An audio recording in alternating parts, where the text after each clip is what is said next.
نحمده ونصلي على رسوله الكريم اما بعد فاعوذ بالله من الشيطان الرجيم بسم الله الرحمن الرحيم ان الذين آمنوا وعملوا الصالحات لهم جنات تجري من تحتها الانهار ذلك الفوز الكبير ان بطش ربك لشديد انه هو يبدئ ويعيد وهو الغفور الودود ذو العرش المجيد فعال لما يريد هل أتاك حديث الجنود فرعون وثمود بل الذين كفروا في تكذيب والله من ورائهم محيط بل هو قرآن مجيد في لوح محفوظ صدق اللہ مولانا العظیم۔ کل ہم نے دیکھا کہ اللہ رب العزت نے ارشاد فرمایا کہ وہ لوگ جو مومنین کو محض اس لیے ستاتے ہیں، تنگ کرتے ہیں کہ وہ ایمان لے آئے، یعنی ان کا اور کوئی قصور نہیں، تو ان کے لیے جہنم کا عذاب ہے اور جلانے کا عذاب ہے۔ یعنی دو قسم کے عذاب ہیں جہنم میں، اور بھی بہت سارے عذاب ہیں جہنم کے، تو ان میں سے ایک عذاب جو ہے وہ آگ کا عذاب ہے اور بے شمار عذاب ہے۔ اس سے اندازہ ہوا کہ ہر وہ شخص جو ایمان والا ہو، جو اللہ کے حکموں پر، نبی صلی اللہ علیہ وسلم کے طریقوں پر کاربند ہو، اس کو محض اس وجہ سے ستانا، تنگ کرنا، تمسخر اڑانا، تنقید کرنا، تضحیک کرنا، یہ اللہ کے عذاب کو دعوت دینا ہے۔ یعنی دنیا میں آئے یا نہ آئے، لیکن آخرت میں اللہ کا یہ پکا وعدہ ہے کہ ہر وہ شخص جس کو اس لیے ستایا گیا ہو، محض اس لیے ستایا گیا ہو دین کی وجہ سے کہ وہ اللہ کے حکموں پر کاربند ہے یا نبی صلی اللہ علیہ وسلم کے طریقوں پر کاربند ہے، تو اس کا ستانا جو ہے وہ ان کے لیے انتہائی خطرے کا باعث ہے جو یہ اس عمل پر کاربند ہے۔ اس لیے انسان کو ہمیشہ یہ کوشش کرنی چاہیے کہ کسی بھی حوالے سے دین کے کسی بھی شعار کو نہ مذاق بنائے، نہ تمسخر اڑائے، نہ تضحیک کرے، نہ تنقید کرے، کیونکہ یہ اپنے آپ کو جہنم کے اندر دھکیلنا ہے۔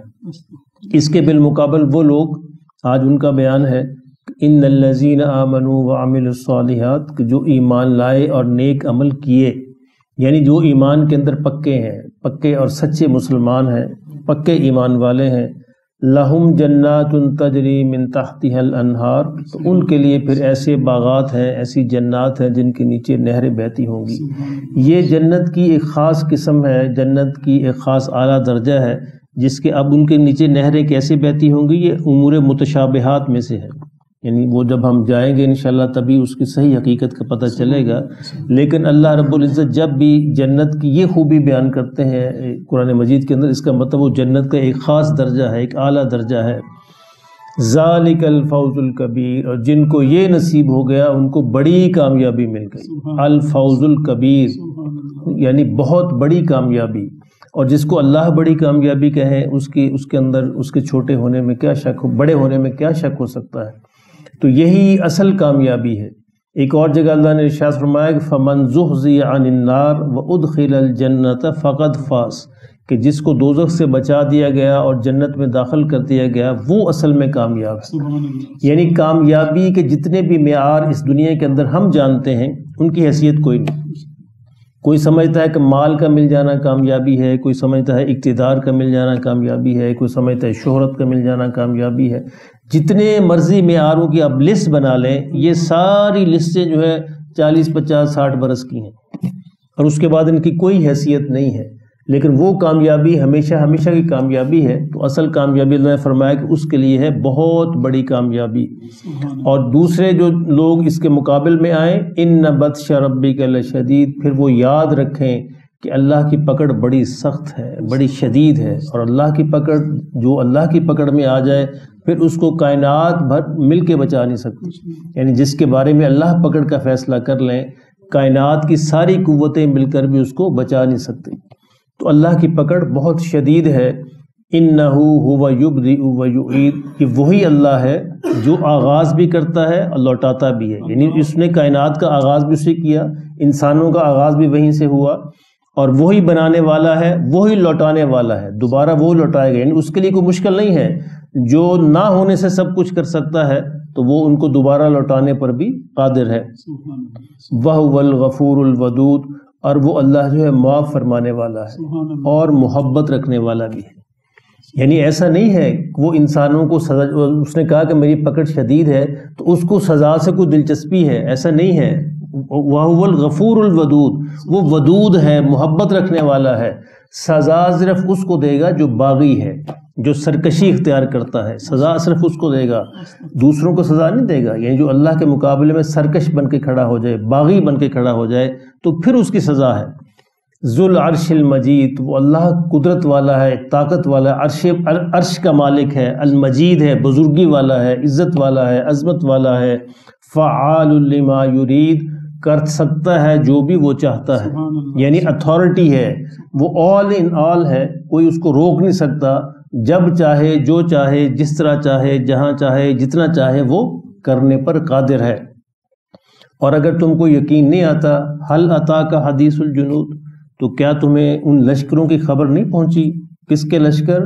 فرعون و ثمود، فرعون کے لشکر، سمود کے لشکر، ہم نے ان کے ساتھ کیا سلوک کیا۔ یعنی اگر تمہیں یقین نہیں آتا تو پھر ذرا تاریخ کے ان پہلوؤں پر غور کر لو کہ ہم نے جو پچھلی بڑی بڑی قومیں تھیں، فرعون کی اور سمود کی، ہم ان کے ساتھ کیا ان کا حشر ہوا، ان کی ان گستاخیوں اور سرکشی کی وجہ سے۔ اور اس کا مطلب یہ ہے کہ اگر تم بھی سرکشی اختیار کیے ہوئے ہے مکہ والوں، تو تمہارا انجام بھی وہی ہوگا، تم بھی پھر بچ نہیں سکتے۔ بل الذین کفروا فی تکذیب، لیکن ایسا نہیں ہے کہ یہ کافروں کو سمجھ نہیں ہے، سمجھ ان کو آ گئی ہے، ڈھیٹ بنے ہوئے ہیں۔ بلکہ ایسا نہیں ہے یہاں، بلکہ اس بات پہ آیا ہوا ہے کہ یہ اصل ڈھیٹ بنے ہوئے ہیں، یہ اپنی تکذیب کے اندر، جھٹلانے کے اندر ڈھیٹ بن کے اڑے ہوئے ہیں۔ سمجھ ان کو بات آ گئی ہے، بات ان پہ واضح ہو گئی ہے کہ اللہ کے رسول سچے ہیں، سارے دلائل بھی واضح ہو گئے ہیں، بلکہ ان کا مسئلہ اللہ کہتے ہیں یہ ہے کہ یہ اپنے کفر کے اندر، اپنے جھٹلانے کے اندر ڈھیٹ بنے ہوئے ہیں، اڑے ہوئے ہیں بغیر کسی وجہ کے۔ اب چونکہ وجہ کوئی نہیں ہے تو پھر اللہ فرماتے کہ میں بھی واللہ من ورائہم محیط، اللہ بھی ان کو سب طرف سے گھیرے ہوئے۔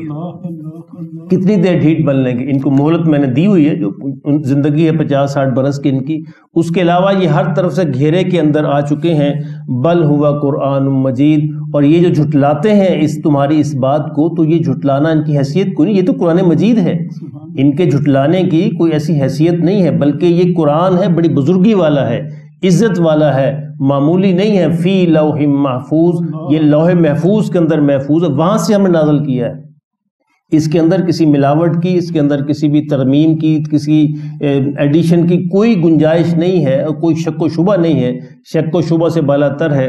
جس طرح لوح محفوظ کے اندر یہ ہمیشہ سے محفوظ ہے، بعین ہی قلب نبی صلی اللہ علیہ وسلم پر نازل ہوا ہے، تو اس لیے حضور اس کے بارے میں اپنے سے کچھ نہیں کہتے، جو اللہ فرماتے ہیں اللہ ہی کہتے ہیں، تو اس کے بارے میں کفار جو بھی باتیں کر رہے ہیں تو وہ ساری غلط ہے۔ بل ہوا قرآن مجید، بلکہ یہ تو وہ قرآن ہے بزرگی والا، عزت والا، جو لوح محفوظ کے اندر محفوظ ہے۔ تو اللہ ہمیں اس پر عمل کی توفیق نصیب فرمائے۔